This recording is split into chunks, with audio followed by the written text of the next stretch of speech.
Akaseera kano kabeera ka lipoota ya mbeera y'obudde okuva mu kitongole ky'eggwanga kivunaanyizibwako byambeera z'obudde omumwanjuzi nze Kituusa Mohammed.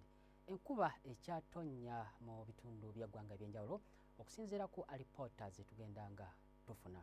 Era bwe tugezako tulaba ate ekifaananyi kikubiddwa ssemugenzi kitulaga nga omukuubo gw'enkuba gusimbidde ddala mu makkati ga ensi yattu, era ekyo kiveerako empewo empeweevu ezimu nga zikunta ziva eri mu gabira g'e Congo ssaako ne ziva eri obukiikakkono bw'ensi yattu awamu n'ezo eziseeya okuva eri ku ssebuyanja buyindi okwolekera ensi yattu. Bwe tugezako ntulaba era ku mbeera y'obudde tusobola enkuba okutonnya mu bitundu eby'e Wakiso, Kampala, Masaka, Mubende paka eri Nakasongola.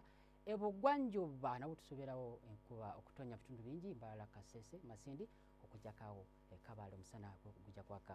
Ebuvanjuba n'ebitundu ebimu nga Jinja, Tororo omusana gujja kwaka ng'ate era enkuba bw'etonnya mu bitundu ebimu.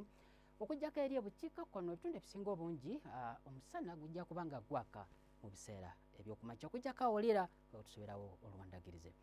Olweggulo era enkuba ejja kwengera okutonnya mu bitundu by'eggwanga ebisinga obungi Masekati awo ebbuguma okuba ddiguli 27 mu kibuga Kampala, so nga ate ebitundu ebisinga obungi lijja kubaako ddiguli 28 okuva e Masaka paka eri e Nakasongola.